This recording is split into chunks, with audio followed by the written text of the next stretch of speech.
राजा दशरथ ने भी किया था माता सीता के साथ एक घोर पाप। तो आइए जानते हैं इसके बारे में कि आखिर राजा दशरथ ने कौन सा पाप किया था जिसके कारण उन्हें अपने पुत्र से अलग होना पड़ा। राम जी को अपने लीला काल में वनवास हुआ, जहां रावण ने माता सीता का हरण किया। राम जी का वनवास जाना और आगे का पूरा क्रम नियति द्वारा पूर्व नियोजित था, पर इसके पीछे असल में कोई और नहीं बल्कि राजा दशरथ को मिला एक श्राप ही था, जो उन्हें पुत्र वियोग में तड़पते माता पिता ने दिया था। रघुकुल भूषण श्री राम भारत की आत्मा का आधार है। सभी भक्तों के अति प्रिय नारायण अवतार श्री राम को अपने लीला काल में पाप, अनाचार, अन्याय और असत्य के विध्वंस हेतु वन में जाना पड़ा था। वनगमन का यह क्षण जहाँ एक तरफ माता कैकेयी के हट के कारण आया था, वहीं रामायण के अनुसार इस कर्म से जुड़ी एक और कथा भी है। प्रभु श्री राम के पिता अवध नरेश राजा दशरथ को यौवन में पुत्र वियोग का श्राप मिला था, जिसके कारण नियति ने कैकेयी और मंथरा का वह संवाद गढ़ा, जिसके बाद श्री राम को सीता मैया और भ्राता लक्ष्मण के साथ राजमहल के सभी सुखों को त्याग कर वन में जाना पड़ा था।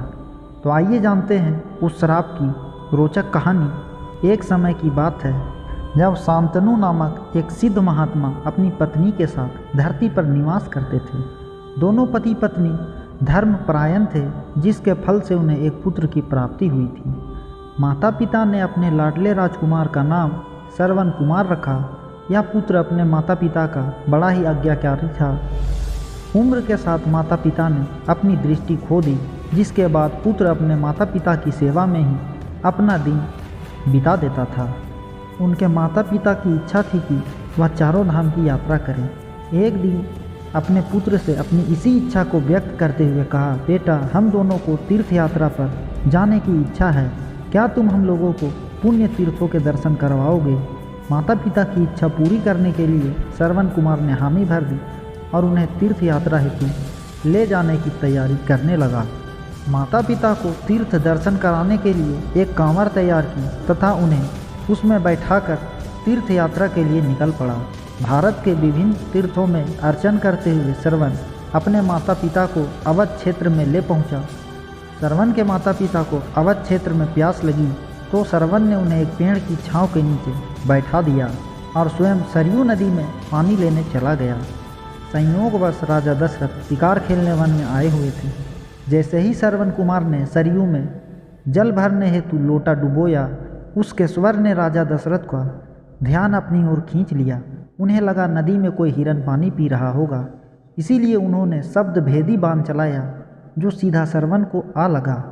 श्रवण की चीख सुनकर जैसे ही राजा दशरथ उसके पास पहुँचे तो वो गलानी से भरे थे। उन्होंने गलानी के स्वर में श्रवण को अपना परिचय देते हुए उससे क्षमा याचना की, जिसके उत्तर में श्रवण बोला, हे राजन, मेरे माता पिता पास ही एक पेड़ के नीचे बैठे हैं, उन्हें प्यास लगी है, कृपया कर आप उन्हें जल पिलाकर उनकी प्यास बुझा दीजिए। यह कहते हुए श्रवण ने राजा दशरथ के हाथों में अपने प्राण त्याग दिए।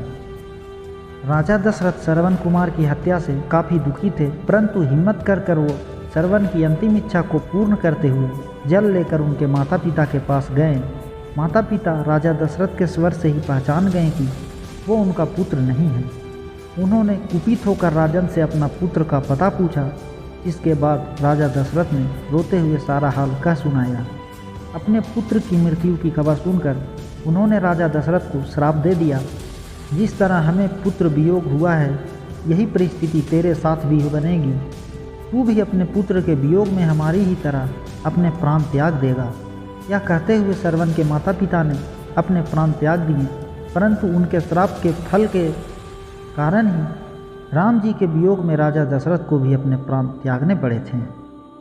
मित्रों, उम्मीद है कि आपको आज की हमारी दी गई छोटी सी जानकारी पसंद आई होगी। तो आप हमारे चैनल को सब्सक्राइब करके बेल नोटिफिकेशन को ऑन कर लें और कमेंट में अपनी राय अवश्य दें। आप सभी लोगों का धन्यवाद।